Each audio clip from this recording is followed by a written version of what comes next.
Muchas gracias. Hoy estoy acá para decirles que Occidente está en peligro. Está en peligro porque aquellos que supuestamente deben defender los valores de Occidente se encuentran cooptados por una visión del mundo que inexorablemente conduce al socialismo y, en consecuencia, a la pobreza. Lamentablemente, en las últimas décadas, motivados por algunos deseos bien pensantes de querer ayudar al prójimo y otros por el deseo de pertenecer a una casta privilegiada, los principales líderes del mundo occidental han abandonado el modelo de la libertad por distintas versiones de lo que llamamos colectivismo. Nosotros estamos acá para decirles que los experimentos colectivistas nunca son la solución a los problemas que aquejan a los ciudadanos del mundo, sino que por el contrario son su causa. Créanme, nadie mejor que nosotros los argentinos para dar testimonios de estas dos cuestiones. Cuando adoptamos el modelo de la libertad, allá por el año 1860, en 35 años nos convertimos en la primer potencia mundial, mientras que cuando abrazamos el colectivismo, a lo largo de los últimos 100 años, vimos como nuestros ciudadanos comenzaron a empobrecerse sistemáticamente hasta caer en el puesto número 140 del mundo. Pero antes de poder dar esta discusión, sería importante que primero viéramos los datos que sustentan por qué el capitalismo de libre empresa no solo es un sistema posible para terminar con la pobreza del mundo, sino que es el único sistema moralmente deseable para lograrlo. Si consideramos la historia del progreso económico, podemos ver cómo desde el año 0 hasta el año 1800 aproximadamente, el PBI per cápita del mundo prácticamente se mantuvo constante durante todo el periodo de referencia. Si uno mira un gráfico de la evolución del crecimiento económico a lo largo de la historia de la humanidad, uno estaría viendo un gráfico con la forma de un palo de hockey, una función exponencial que se mantuvo constante durante el 90% del tiempo y se dispara exponencialmente a partir del siglo XIX. La única excepción a esta historia de estancamiento se dio a finales del siglo XV con el descubrimiento de América. Pero salvando esta excepción, a lo largo de todo el periodo entre el año 0 y el año 1800, el PBI per cápita a nivel global se mantuvo estancado. Ahora bien, no solo que el capitalismo generó una explosión de riqueza desde el momento que se adoptó como sistema económico, sino que, si uno analiza los datos, lo que se observa es que el crecimiento se viene acelerando a lo largo de todo el periodo. Durante todo el periodo comprendido entre el año 0 y el 1800, la tasa de crecimiento del PBI per cápita se mantuvo estable en torno al 0,02% anual, es decir, prácticamente sin crecimiento. A partir del siglo XIX, con la revolución industrial, la tasa de crecimiento pasa al 0,66%. A ese ritmo, para duplicar el PBI per cápita, se necesitarían crecer durante 107 años. Ahora bien, si observamos el periodo entre 1900 y 1950, la tasa de crecimiento se acelera al 1,66% anual. Ya no necesitamos 107 años para duplicar el PBI per cápita, sino 66. Y si tomamos el periodo comprendido entre 1950 y el año 2000, vemos que la tasa de crecimiento fue de 2,1% anual, lo que derivaría en que en solo 33 años podríamos duplicar el PBI per cápita del mundo. Esta tendencia, lejos de detenerse, se mantiene viva aún hoy. Si tomamos el periodo entre el año 2000 y el 2023, la tasa de crecimiento volvió a acelerar el 3% anual, lo que implica que podríamos duplicar nuestro PBI per cápita en el mundo en tan solo 23 años. Ahora bien, cuando se estudia el PBI per cápita desde el año 1800 al día de hoy, lo que se observa es que luego de la revolución industrial, el PBI per cápita mundial se multiplicó por más de 15 veces, generando una explosión de riqueza que sacó de la pobreza al 90% de la población mundial. No debemos olvidar nunca que para el año 1800, cerca del 95% de la población mundial vivía en la pobreza más extrema, mientras que ese número cayó al 5% para el año 2020, previo a la pandemia. La conclusión es obvia. Lejos de ser la causa de nuestros problemas, el capitalismo de libre empresa como sistema económico es la única herramienta que tenemos para terminar con el hambre, la pobreza y la indigencia a lo largo y a lo ancho de todo el planeta. La evidencia empírica es incuestionable. Por eso, como no cabe duda de que el capitalismo de libre mercado es superior en términos productivos, la doxa de izquierda ha atacado al capitalismo por sus cuestiones de moralidad, por ser, según ellos, dicen sus detractores, que es injusto.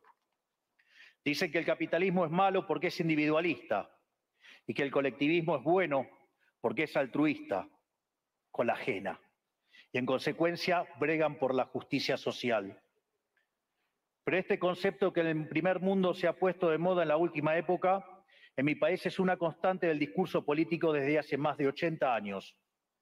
El problema es que la justicia social no es justa, sino que tampoco aporta al bienestar general. Muy por el contrario, es una idea intrínsecamente injusta, porque es violenta. Es injusta porque el Estado se financia a través de impuestos y los impuestos se cobran de manera coactiva. ¿O acaso alguno de nosotros puede decir que paga los impuestos de manera voluntaria? Lo cual significa que el Estado se financia a través de la coacción y que a mayor carga impositiva, mayor es la coacción, menor es la libertad. Quienes promueven la justicia social parten de la idea de que el conjunto de la economía es una torta que se puede repartir de una manera distinta. Pero esa torta no está dada, es riqueza que se va generando en lo que, por ejemplo, Israel Kirzler llama un proceso de descubrimiento de mercado. Si el bien o servicio que ofrece una empresa no es deseado, esa empresa quiebra a menos que se adecúe a lo que el mercado le está demandando. Si genera un producto de buena calidad a un buen precio atractivo, le va a ir bien y va a producir más. De modo que el mercado es un proceso de descubrimiento en el cual el capitalista encuentra sobre la marcha el rumbo correcto. Pero si el Estado castiga al capitalista por tener éxito y lo bloquea en este proceso de descubrimiento, destruye sus incentivos y las consecuencias de ello es que va a producir menos y la torta será más chica, generando perjuicio para el conjunto de la sociedad.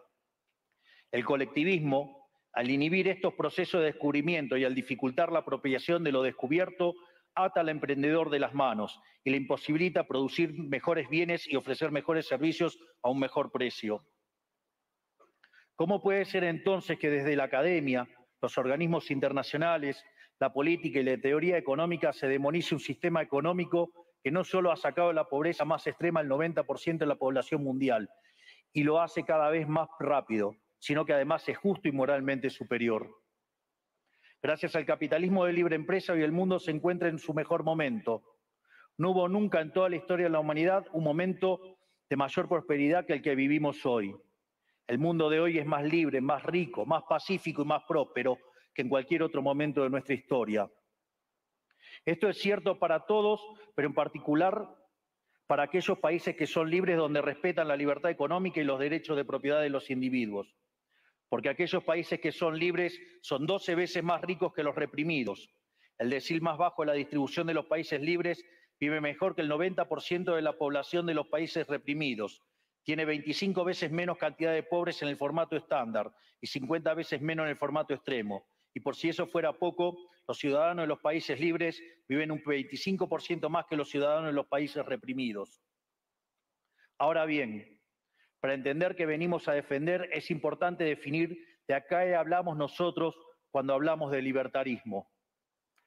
Para definirlo, retomo las palabras del máximo prócer de las ideas de la libertad de Argentina, el profesor Alberto Venegas Lynch, hijo, que dice: el libertarismo es el respeto irrestricto del proyecto de vida del prójimo, basado en el principio de no agresión y en defensa del derecho a la vida, a la libertad y a la propiedad, cuyas instituciones fundamentales son la propiedad privada, los mercados libres de intervención estatal, la libre competencia, la división del trabajo y la cooperación social, donde solo se puede ser exitoso sirviendo al prójimo con bienes de mejor calidad a un mejor precio. Dicho de otro modo, el capitalista, el empresario exitoso, es un benefactor social que, lejos de apropiarse de la riqueza ajena, contribuye al bienestar general. En definitiva, un empresario exitoso es un héroe. Este es el modelo que nosotros estamos proponiendo para la Argentina del futuro. Un modelo basado en los principios fundamentales del libertarismo: la defensa de la vida, de la libertad y de la propiedad. Ahora bien, si el capitalismo de libre empresa y la libertad económica han sido herramientas extraordinarias para terminar con la pobreza en el mundo. Y nos encontramos hoy en el mejor momento de la historia de la humanidad. Vale la pena preguntarse, ¿por qué digo entonces que Occidente está en peligro? Digo que Occidente está en peligro justamente porque en aquellos países que deberíamos defender los valores del libre mercado, la propiedad privada y las demás instituciones del libertarismo, sectores del establishment político y económico, algunos por errores en su marco teórico y otros por ambición de poder, están socavando los fundamentos del libertarismo, abriéndole las puertas al socialismo y condenándonos potencialmente a la pobreza, a la miseria y el estancamiento.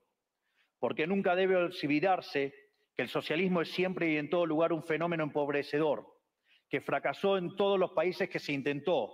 Fue un fracaso en lo económico, fue un fracaso en lo social, fue un fracaso en lo cultural y además asesinó a más de 100 millones de seres humanos. El problema esencial de Occidente hoy es que no solo debemos enfrentarnos a quienes, aún luego de la caída del muro y la evidencia empírica abrumadora, siguen bregando por el socialismo empobrecedor, sino también a nuestros propios líderes, pensadores y académicos que, amparados en un marco teórico equivocado, socavan los fundamentos del sistema que nos ha dado la mayor expansión de riqueza y prosperidad de nuestra historia. El marco teórico al que me refiero es el de la teoría económica neoclásica, que diseña un instrumental que, sin quererlo, termina haciendo funcional la intromisión del Estado, el socialismo y la degradación de la sociedad. El problema de los neoclásicos es que, como el modelo del que se enamoraron no mapea contra la realidad, atribuyen el error al supuesto fallo del mercado, en vez de revisar las premisas de su modelo. Sobre pretexto de un supuesto fallo de mercado, se introducen regulaciones que lo único que generan es distorsiones en el sistema de precios que impiden el cálculo económico y, en consecuencia, el ahorro, la inversión y el crecimiento. Este problema radica esencialmente que ni siquiera los economistas supuestamente libertarios comprenden qué es el mercado, ya que si se comprendiera, se vería rápidamente que es imposible que exista algo así como un fallo de mercado. El mercado no es una mera descripción gráfica de una curva de oferta y otra de demanda en un gráfico. El mercado es un mecanismo de cooperación social donde se intercambian voluntariamente derechos de propiedad. Por lo tanto, dada esta definición, hablar de fallo de mercado es un oxímoron. No existe el fallo de mercados. Si las transacciones son voluntarias, el único contexto en el que puede haber un fallo de mercado es si hay coacción. Y el único con la capacidad de coaccionar de manera generalizada es el Estado, que tiene el monopolio de la violencia. En consecuencia, si alguien considera que hay un fallo de mercado, les recomendaría que revisen si hay intervención estatal en el medio. Y si encuentran que no hay intervención estatal en el medio, les sugiero que hagan de nuevo el análisis porque definitivamente está mal. Los fallos de mercado no existen. Un ejemplo de los supuestos fallos de mercado que describen los neoclásicos son las estructuras concentradas de la economía. Sin embargo, sin funciones que presenten rendimientos crecientes a escala, cuya contrapartida son las estructuras concentradas de la economía, no podríamos explicar el crecimiento económico desde el año 1800 hasta hoy. Fíjense qué interesante. Desde el año 1800 en adelante, con la población multiplicándose más de 8 o 9 veces, el producto per cápita creció más de 15 veces. Es decir, existen rendimientos crecientes. Eso llevó la pobreza extrema del 95% al 5%.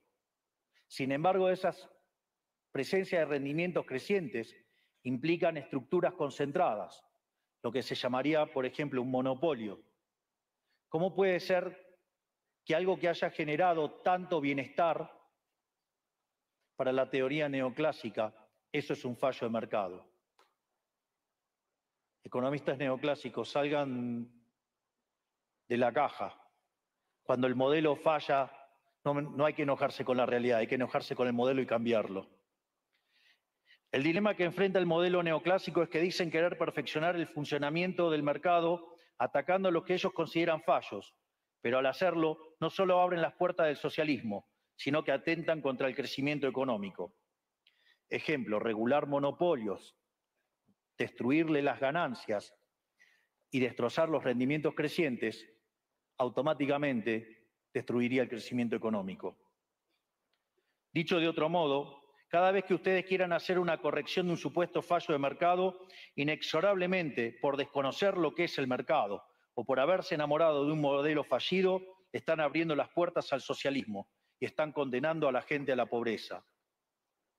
Sin embargo, frente a la demostración teórica de que la intervención del Estado es perjudicial, la evidencia empírica de que fracasó porque no podía ser de otra manera, la solución que propondrán los colectivistas no es mayor libertad, sino es que es mayor regulación, generando una espiral descendente de regulaciones hasta que todos seamos más pobres y a la vida de todos nosotros dependa de un burócrata sentado en una oficina de lujo.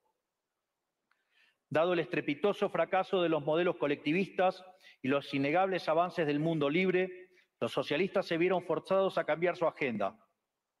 Dejaron atrás la lucha de clases basada en el sistema económico para reemplazarla por otros supuestos conflictos sociales igual de nocivos para la vida en comunidad y para el crecimiento económico. La primera de estas nuevas batallas fue la pelea ridícula y antinatural entre el hombre y la mujer. El libertarismo ya establece la igualdad entre los sexos. La piedra fundacional de nuestro credo dice que todos los hombres somos creados iguales, que todos tenemos los mismos derechos inalienables otorgados por el Creador, entre los que se encuentran la vida, la libertad y la propiedad. En lo único que devino esta agenda del feminismo radical es en mayor intervención del Estado para entorpecer el proceso económico, darle trabajo a burócratas que no le aportaron nada a la sociedad, sea en formato de ministerios de la mujer o organismos internacionales dedicados a promover esta agenda. Otro de los conflictos que los socialistas plantean es del hombre contra la naturaleza. Sostienen que los seres humanos dañamos el planeta y que debe ser protegido a toda costa, incluso llegando a abogar por mecanismos de control poblacional o en la agenda sangrienta del aborto. Lamentablemente, estas ideas nocivas han pregnado fuertemente en nuestra sociedad. Los neomarxistas han sabido cooptar el sentido común de Occidente.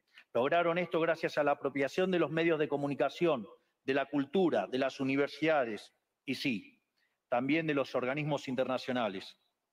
Este último caso es el más grave, tal vez, porque se trata de instituciones que tienen enorme influencia en las decisiones políticas y económicas de los países que integran esos organismos multilaterales.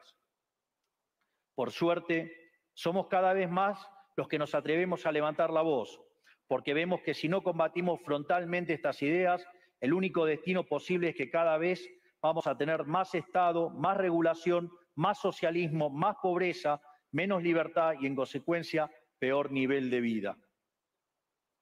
Occidente, lamentablemente, ya comenzó a transitar este camino. Sé que a muchos les puede sonar ridículo plantear que Occidente se ha volcado al socialismo, pero solo es ridículo en la medida que uno se restringe a la definición económica tradicional del socialismo, que establece que es un sistema económico donde el Estado es el dueño de los medios de producción. Esta definición debería ser, desde mi punto de vista, actualizada a las circunstancias presentes. Hoy los Estados no necesitan controlar directamente los medios de producción para controlar cada aspecto de la vida de los individuos. Con herramientas como la emisión monetaria, el endeudamiento, los subsidios, el control de la tasa de interés, los controles de precios y las regulaciones para corregir los supuestos fallos de mercado, pueden controlar los destinos de millones de seres humanos. Así es como llegamos al punto en el que, con distintos nombres o formas, buenas partes de las ofertas políticas generalmente aceptadas en la mayoría de los países de Occidente son variantes colectivistas. Ya sea que se declamen abiertamente comunistas, fascistas, nazis, socialistas, socialdemócratas, nacionalsocialistas, demócratas cristianos, keynesianos, neokeynesianos, progresistas, populistas, nacionalistas o globalistas. En el fondo, no hay diferencias sustantivas. Todos sostienen que el Estado debe dirigir todos los aspectos de la vida de los individuos. Todas definen un modelo contrario al que llevó a la humanidad al progreso más espectacular de su historia. Nosotros venimos hoy aquí a invitar a los demás países de Occidente a que retomemos el camino de la prosperidad. La libertad económica, el gobierno limitado y el respeto irrestricto de la propiedad privada son elementos esenciales para el crecimiento económico.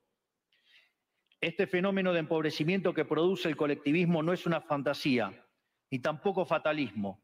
Es una realidad que los argentinos conocemos muy bien desde hace por lo menos 100 años. Porque ya lo vivimos, ya pasamos por esto, porque como dije antes, desde que decidimos abandonar el modelo de la libertad que nos había hecho ricos, estamos atrapados en una espiral descendente donde cada día somos más pobres. Esto es, ya lo vivimos nosotros y estamos acá para alertarlos acerca de lo que puede pasar si los países de Occidente, que se hicieron ricos con el modelo de la libertad, continúan por este camino de servidumbre. El caso argentino es la demostración empírica de que no importa cuán rico seas, cuántos recursos naturales tengas, no importa cuán capacitada esté la población, ni cuán educada sea, ni cuántos lingotes de oro haya en las arcas del Banco Central. Si se adoptan medidas que entorpecen el libre funcionamiento de los mercados, la libre competencia, los sistemas de precios libres, si se entorpece el comercio, si se atenta contra la propiedad privada, el único destino posible es la pobreza. Por lo tanto, para finalizar, quiero darles un mensaje a todos los empresarios aquí presentes y a los que no están, pero nos están siguiendo desde todas partes del planeta. No se dejen amedrentar ni por la casta política ni por los parásitos que viven del Estado. No se entreguen a una clase política que lo único que quiere es perpetuarse en el poder y mantener sus privilegios. Ustedes son benefactores sociales, ustedes son héroes, ustedes son los creadores del periodo de prosperidad más extraordinario que jamás hayamos vivido. Que nadie les diga que su ambición es inmoral. Si ustedes ganan dinero es porque ofrecen un mejor producto a un mejor precio, contribuyendo de esa manera al bienestar general. No cedan al avance del Estado. El Estado no es la solución. El Estado es el problema mismo. Ustedes son los verdaderos protagonistas de esta historia y sepan que a partir de hoy cuentan con Argentina como un aliado incondicional. Muchísimas gracias y ¡viva la libertad, carajo! La rompió. Los chinitos recontentos, ¿no? Nos bardearon, dijeron los chinos, pero aplauden igual. Agradeciéndole al presidente de la Nación que cumplió casi cronométricamente con el tiempo que se le había asignado, un poquito más. La rompió mal. Es como el discurso de John Galt. Un impacto fortísimo porque sus primeras frases ni bien ingresó es Occidente está en peligro. La rebelión de Atlas. Agregó el riesgo es John Galt.